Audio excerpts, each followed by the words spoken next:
So we're removing all the shields, the exhaust, where everything here needs to go. To start with, obviously you have to, I'm not going to show you because just, you know, if you know how to remove a bumper from the car, then you probably shouldn't do it anyway. And because you have to assemble it, you have to make sure everything is safe. So yeah, we say everyone can assemble it, doesn't mean that everyone should assemble it. You still need some mechanical knowledge, at least a little. I'm going to remove the lights, because you have to remove them to remove the lights. There's your hint.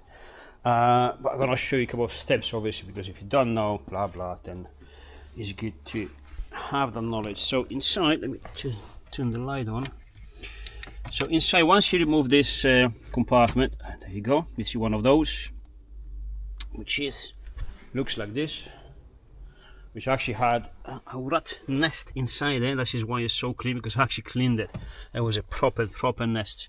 Anyways, once you remove that, you have the access to everything here. Let me put the light here so I can explain. And there's a kind of like a door here. This stays there. If you flip it around, and you have the access to the ECU, but also if you see, there's this metal plate, anti-temper bolts, or whatever you want to call them. That's how I call them. To remove this plate. Now these bolts, if you think you can remove them, I can tell you probably cannot. So what I do, I get the angle grinder and do a little cut there. Once you cut them across, you can literally turn them with a screwdriver.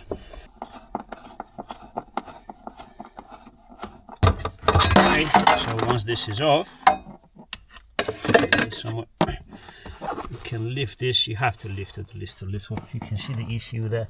Now you have to gain the access to the first on the top plug. Okay, I can show you exactly. It's that one there.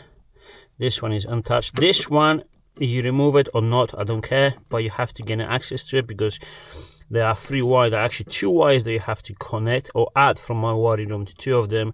One of them you have to remove it from the plug from the ECU and join one, and that goes towards the rest of the body. Now these 2 plugs, you remove them.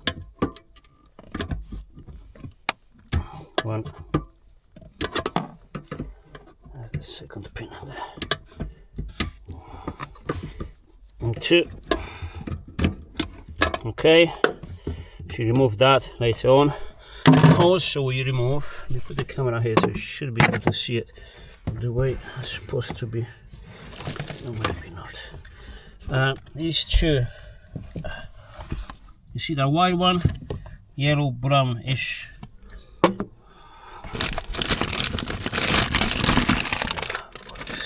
It's not needed.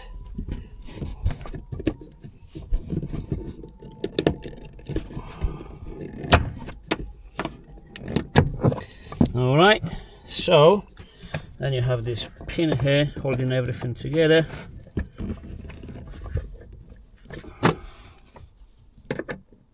In this place, you remove it.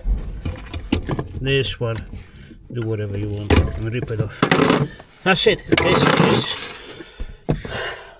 This is, can you see it? This is pretty much your entire engine wiring room. You see the groove there? That rubber. Push it inside a little. There you go. If you collapse it to go inside the engine bay, that's it. This is your engine wiring room now, ready to be removed. That's all it takes, 4 plugs. So once we got the bumper removed, it's very easy. Remove the lights, only 2 bolts.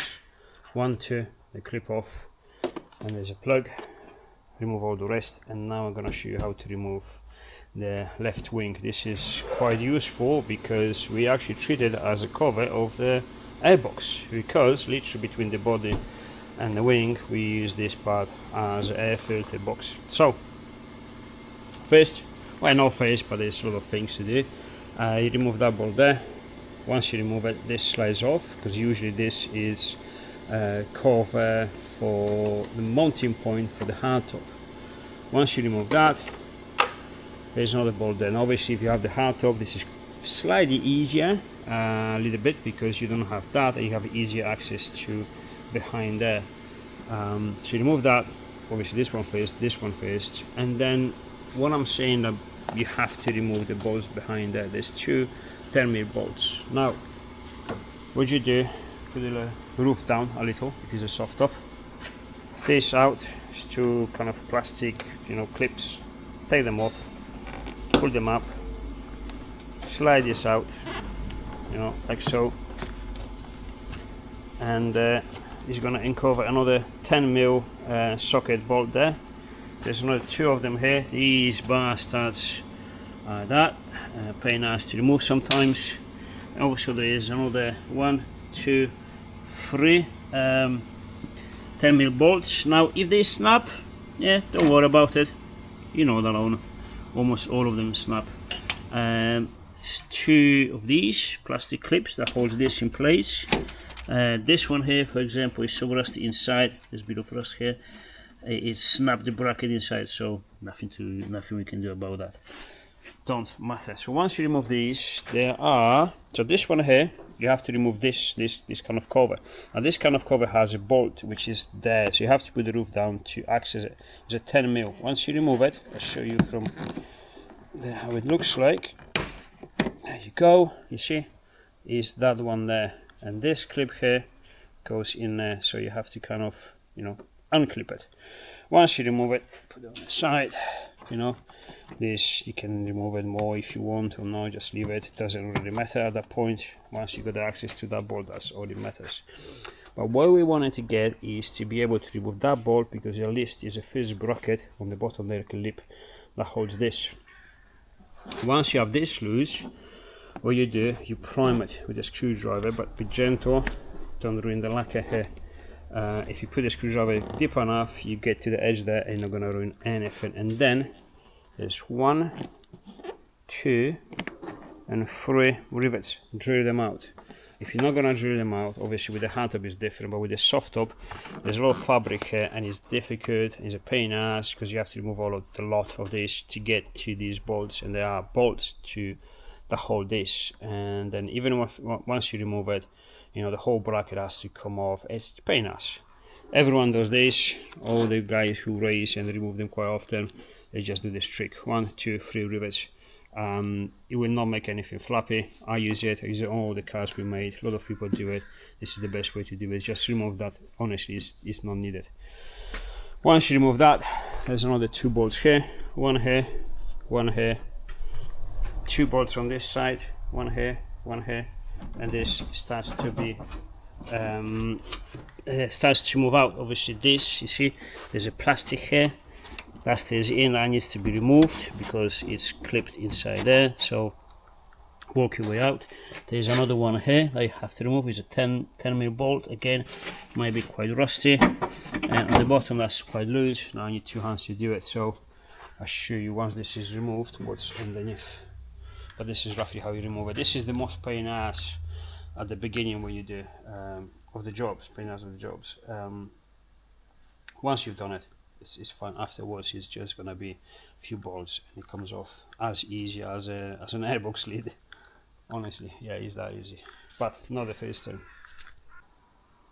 This is how it looks like without the fender. Obviously, you have to remove the fuel cap first.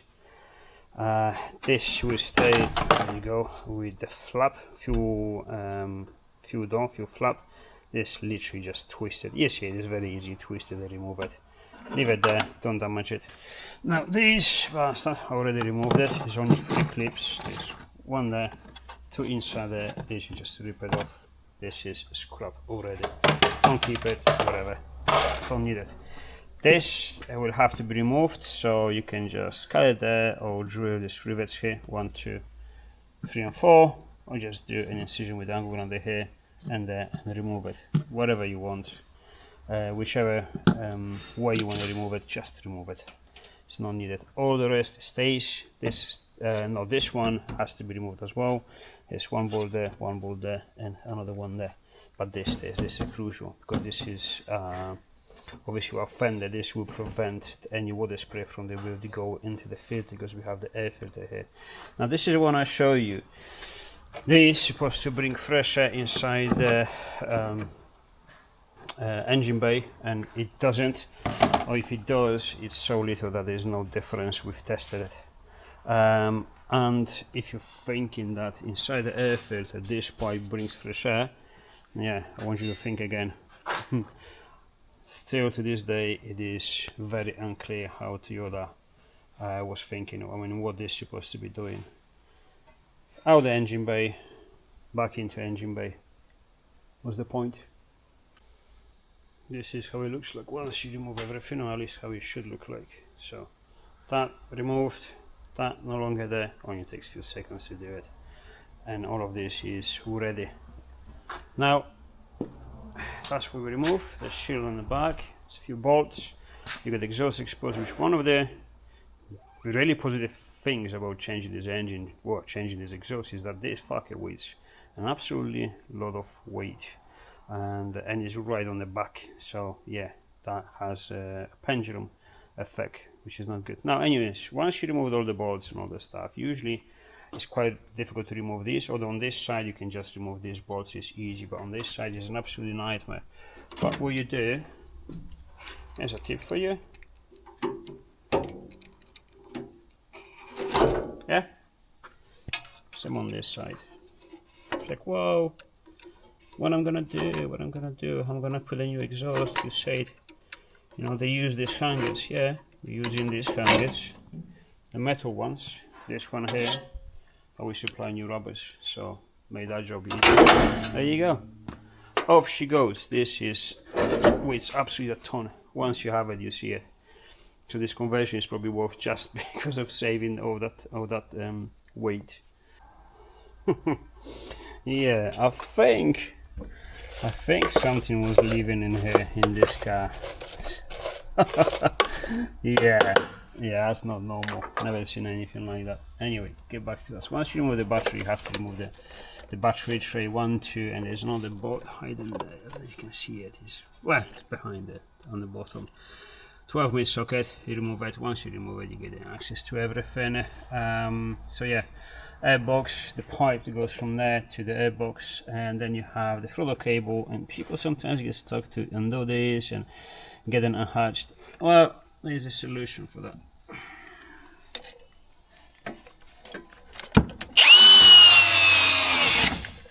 Yeah, and that is the solution. We don't need it, so why would you be careful with it?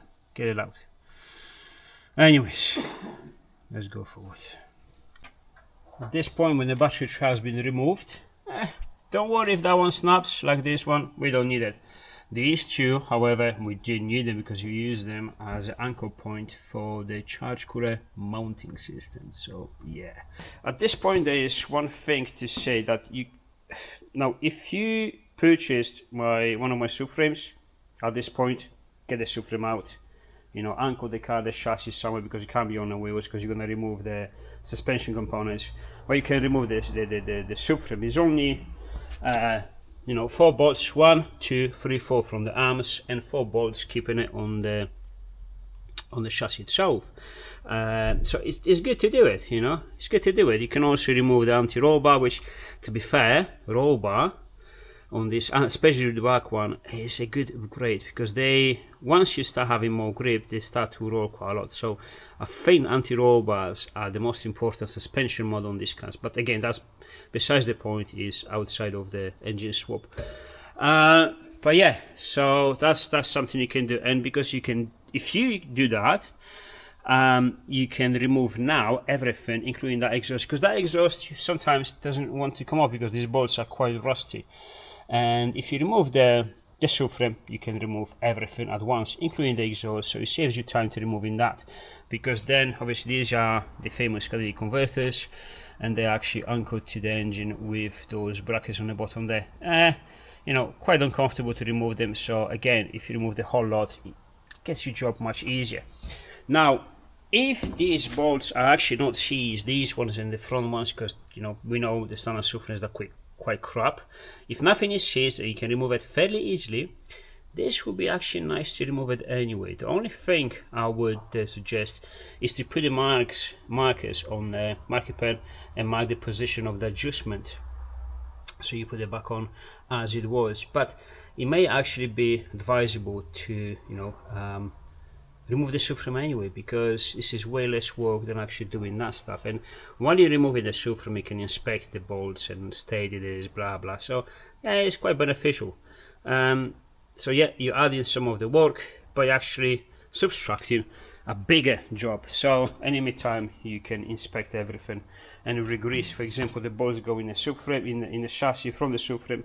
They like to accumulate water for some reason. Every time we remove them, I think from the right side, or two of them, I can't remember. I think one of them or two of them, they accumulate water inside, which I don't like. So when I put them back on, I grease them quite a lot, like anti-seize grease, pack them inside, so protect it from any corrosion. They always come out, but you know, prevention. Once we remove the wiring loom from the ECU and the body, like I said, I've shown you it at the beginning of the video, that one there. Also, you have to remove this one. This is inside the fuse box, 10mm nut. There's this plastic thing here. That should come out. Oh, private. I can't remember if this has two clips here. Yeah. Bend them a little.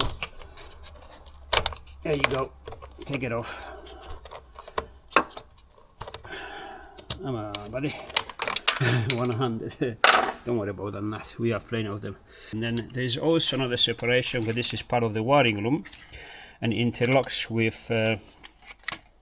You know what? Let me just. Again, 100 is not ideal. So we can cut this off. Cut this off. None of that is needed, and now is useful to us at any point. So remove that, remove this, and this is the positive. Okay, so you see these clips here. If you prime it,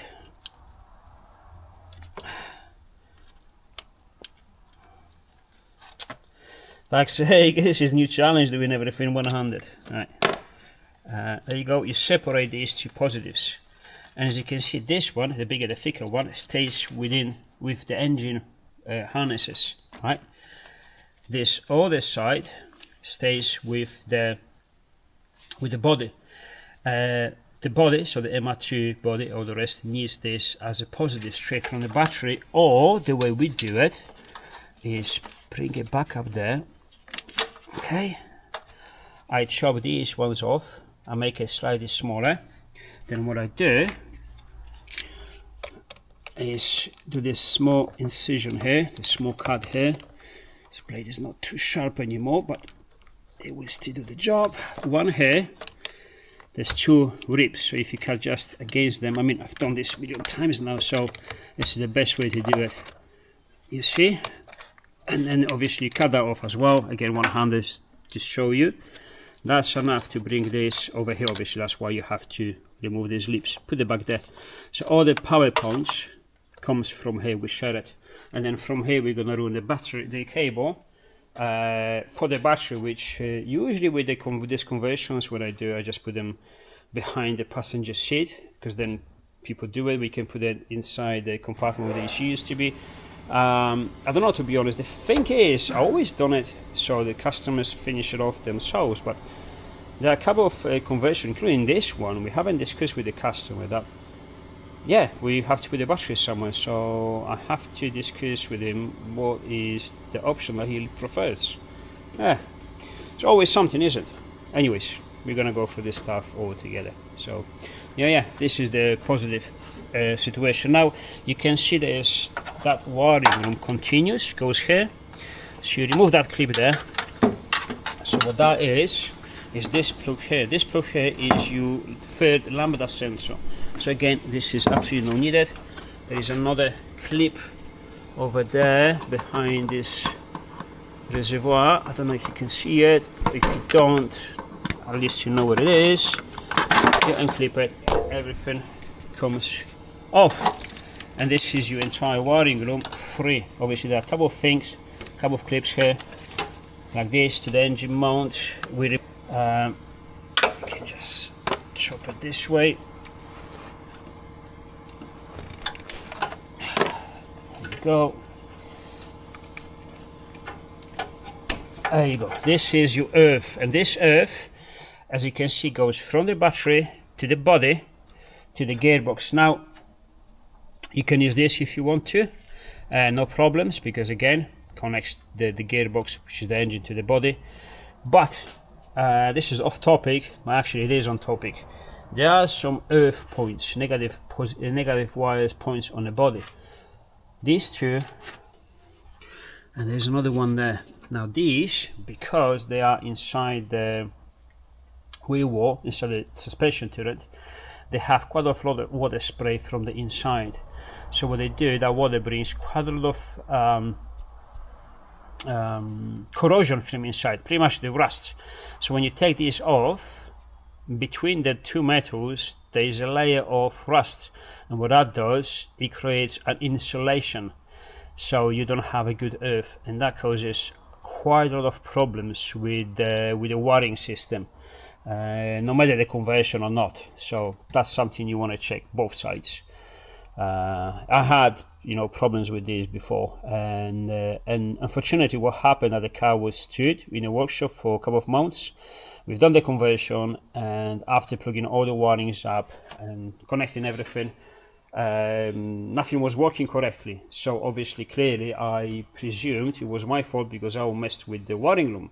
So I went over everything about, don't know, 10 times. I couldn't find any faults because of what I've done this right, I've done this right, I've done this right, I've done this right, and I went through the diagrams and issue diagrams, and this is supposed to work this way, this is supposed to work that way, and I spent quite a long time to find where the issue was, because obviously I was looking for, because the car was working correctly, I've done my work, the car wasn't working correctly, so I was looking at my work, whatever I did, and then eventually I find out. I was doing, okay, scrap this, I'm not chasing what I've done, what I haven't done. I was just through the diagrams issues, and body control unit was missing, and I found there was missing earths, and the earth wasn't missing, but it wasn't the correct value. So imagine how long it took me to find it, because it was completely random outside of what I did to the car. So yeah, part of development. Yeah, I went through some shit to get to this point. Everything is easy now. Everything is just plug and play. Trust me. Yeah. To make it that easy, usually there is a lot of work behind it. In my days, there were a few people doing these conversions, right? And none of them were on the work because people kind of gave up. They had a lot of different problems. So yeah, it's not as easy as it looks like. Because now it looks, yeah, plug this in, exhaust here. Wiring harness, everything works. Yeah, no, it's not that easy. It is now, but it wasn't easy to get it to this point. Anyways, enough of this. We keep going forward. So yeah, check those out, please. Do it. It's important. So now at this point, the wiring loom is disconnected. This is literally all it will take that comes out with the engine. So now we have to disconnect the cooling system. The cooling system will come, this goes there. If you see, the cooling system is actually above the wiring system. So these two lines and these, do not cut them. Please don't cut them. Remove them. So you remove this one here from the engine, that clip there, remove it. We're gonna use these pipes. These, we're gonna use them. This one, we're gonna use it. That's the beauty. We're gonna kind of incorporate the Volkswagen cooling system into the Toyota cooling system. Although those two, they work in a completely two different ways. I found a way to actually make them collaborate in a very, very efficient way. If you're thinking VR6 turbo we had, or my VR5, there's no point. My VR5 500 brakes, flat out, whatever you want to do, it will never overheat or have any cooling system issues. And no matter speed or no speed, city, no problem. So the Toyota has a very efficient cooling system, even though the radiator is quite small, long pipes and everything. And although the Volkswagen works in a completely different ways, I did manage to, like I said, make them to collaborate. But there was a small trick, a lot of people haven't found it, and I didn't say what it is. I'm not gonna say what it is. It's hidden. But it makes everything work absolutely beautiful. So no, if you're thinking there's going to be issues with that, guarantee no matter what the engine is, how big the engine is, if it's 1.8 VR5 or VR6 3.2. So if you want to upgrade the radiator for the bigger aluminium one, because you're going to use the car on the truck, so truck abuse, yeah, it's advisable as any other car. But other than that, all of this works just mint. All right. So we're gonna remove this one from the engine. This one you can cut it, we don't need all of it. Actually that one, if you want to be realistic, you can cut it whatever you want really, there or here. Disconnect this, because we're only gonna use this pipe up to here roughly, no, even shorter here, so yeah, you can cut that one. The gearbox linkage is self-explanatory, but I'll show you. There's literally this, you see how easy it come off. One here, one there. I just lost it, and it just comes out. There you go, and it comes off easy peasy. To remove them from the plates, as a different matter, you have to see there's two lips. I don't know if you can see, let me just touch the screen. I want to see if I'm showing you what it is. Let me just see, there's two clips, one there and the one the opposite side. Those clips, they pushed inside. You have to bring them outside a little bit, and all of this system, all of these plates will come out. So they look complicated, but they're actually quite clever and work quite efficiently. Alright, so here's a tip for you, the clutch line. Now we keep in, this is the original clutch line, blah blah blah, we're keeping this flexible part. This flexible part up to there, where it is attached to the mount on the actual engine gearbox mount, we keep it, but the access to it from here is quite difficult. Once you get the engine out, plenty of space, very very easy, takes 5 seconds, but now it's not. So don't waste your time, remove it from here. The way you do it, lose this 12 mil, remove these brackets, and this will come off, and leave it to the gearbox. We take it off later on. Now there's another tip. You see this line is attached here and here to the chassis, two 10 mil bolts. Remove this one here. All of this is quite rigid pipe, this is steel, this is not copper. Take it off slightly, like away from the chassis, and move it, force it, bend a little bit to there, about 1.5 inches, doesn't need to be much. Because our oil filter from the new engine is literally here, so we have to just take this out of the way. That's all it takes. You see that pipe there, that clip there, we're gonna remove that clip. As your engine mount, obviously remove that. We keep in this, we don't have to remove this, stays on the chassis, we're using this. Obviously we're gonna have to remove this as well. We're not using this mount, well actually no, sorry, stupid. We're using this mount, but we have to remove it from the subframe. Right, so I'm not touching the subframe, those bolts are seized, so they most likely will have to be cut off. New bolts, subframe, obviously you know my pick on this, it will have to be changed anyway, but again, that's not the deal. Customer don't want me to change the subframe, so I'm gonna leave it there. In that case, I had to remove the exhaust, and it was a pain in the ass because those bolts were seized, that one snapped, these two come out easily, these two pliers they come out fairly easy, so not too bad actually. I'm on you for no reason. Now this one here, this is a drain from the engine block. If you want the engine not to drop any water once you remove it, just drain it from there. This is the literally bottom of the cylinders. It removes all the water that was remaining inside the engine. This is the part that I said we have to remove. We remove this one here from that, these two bolts, as clearly I already removed, and this is where you end up. We're gonna keep this one, this is needed. Put it inside there. Coolant system, I removed it from there like I said, this, cut it off, this is more than we need. We're gonna chop it somewhere there, but that's on a later date. Wiring room has been removed, blah blah, that has been, I still hold it, there you go, no anymore. That's removed. Also what I do, I'll show you the way I do it. Then you this one, you do whatever you think. Oh, you cunt! Fuck's sake! Did you get burned? No, fucking head's blown off this. Yeah. Mate, the last time that came off. Have you knocked him off for us? That came off under my armpit. Knock him off for us. Yeah, I'll do it. This can't happen to me, it went straight into my armpit. 15. Yep. Might as well do it fucking proper. If that comes off, mate, if that comes off on your face. Yeah.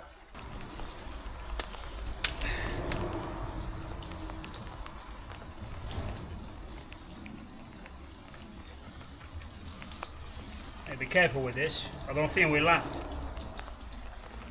Yeah, Grab it from the plastic. cheers, mate. Back on.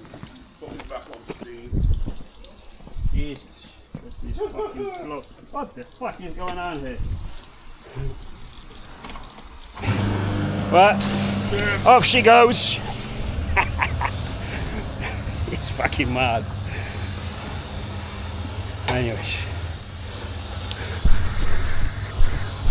Yeah, that thing came off when I was using it. Actually washing my engine. And it literally went under my armpit and I got burnt quite badly. Well, not badly, but I did get burnt. Anyways, back to us, what we're saying. Yeah, so this is the breather. Obviously this goes back into the intake originally, which we're not using. So what I did something very special, which I like to do. That. Also, I do the same with this, with the canister. This is the breather pipe from the tank. I leave it atmospheric, and then what I do is, if you take that off, this comes off, and I do something very special with this one as well. I really like this. It's quite complicated, but if you master this art, it's quite satisfying. And it's called no, honestly, I'm joking, but you literally don't need that. There's earth. You remove this one.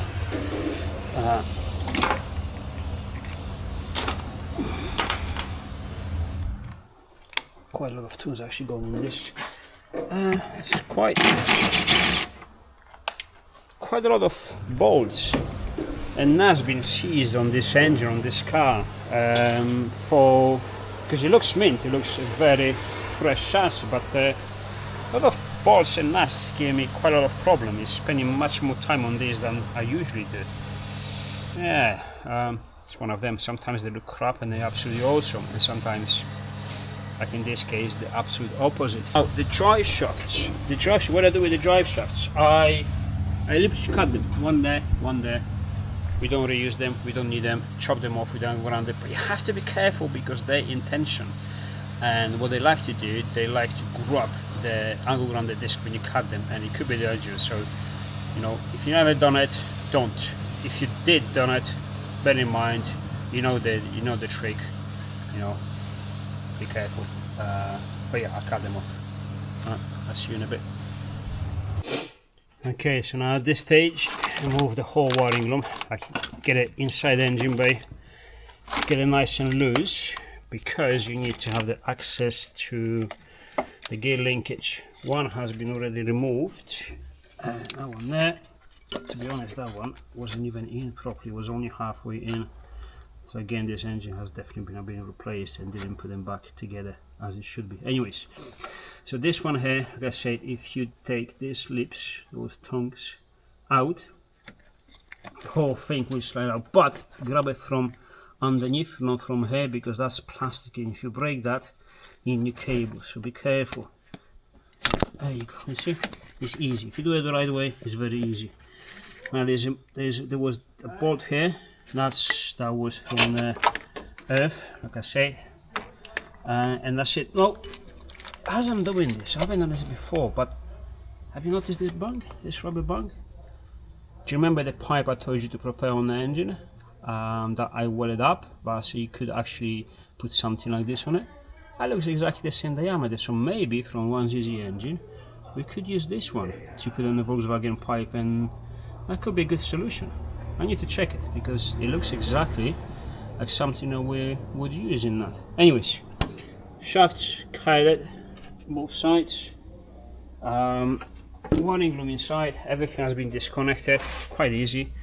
There's one thing I can 99% guarantee you're gonna struggle with, is that bolt there, but this is what you do.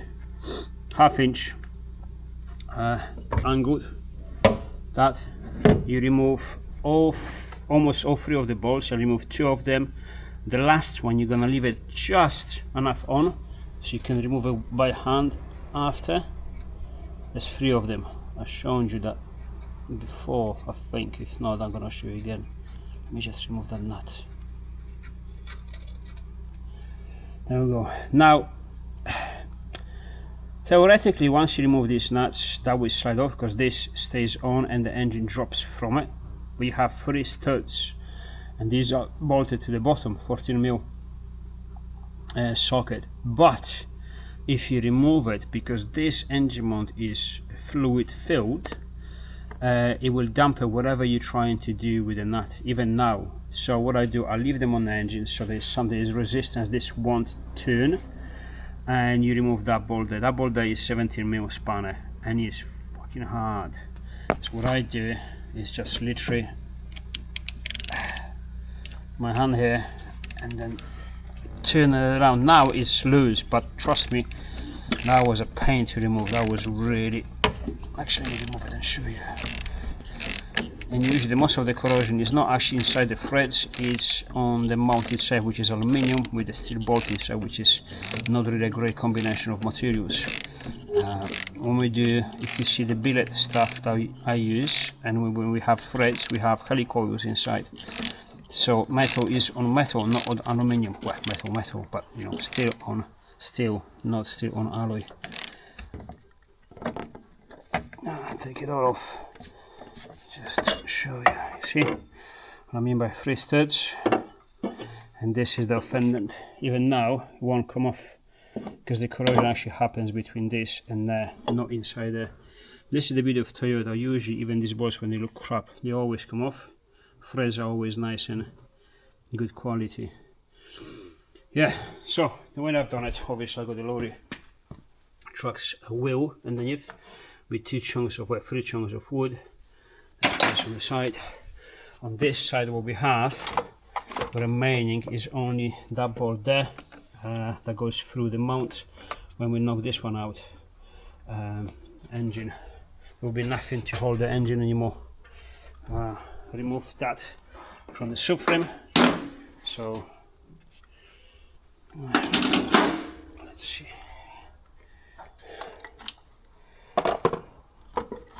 Space. So stage, we don't need anything from the wiring loom. Back in the day we used to reuse some of the plugs, but now everything is brand new. There you go, you see?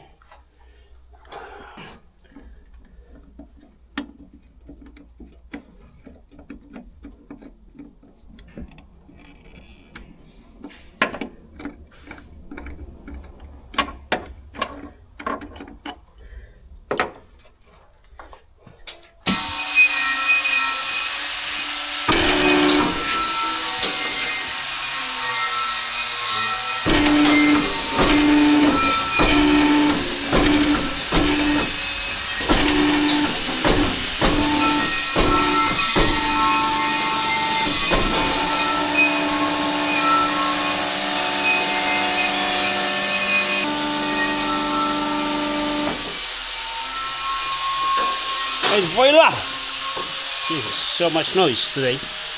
Yeah, there you go. Engine out.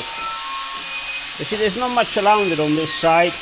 Once you remove that, this obviously was air compressor wasn't connected. This removed. This removed. Now you can remove it from there. You can see, because we're gonna keep this with the back where it was. This chopped off.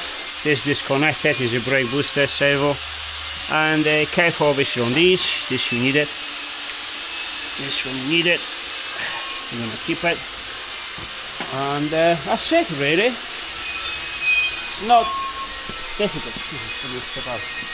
It's not difficult, it's just time consuming if you're doing it proper. If you start rushing, it's going to be even worse because you're going to be calling stuff and then difficult to access it.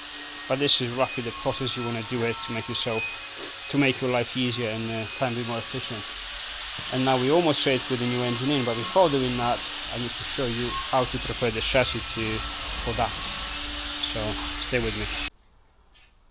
Alright, so we're going to end this one here. Tomorrow I'm going to show you exactly what to do inside the engine bay to make your life easier. There's not much to do, little things, but they do make a difference. Instead of spending an hour to fit in fuel lines, for example, you're going to spend 3 minutes. Couple of things there, that's it. And then what to transfer from this engine to the Volkswagen one. That we already said we have to remove it. There you go, that's sensible there, but again or tomorrow. Quite easy. We are at a good spot. I mean, if you're here from now on, everything is just gonna get easier and simpler. So see you next one.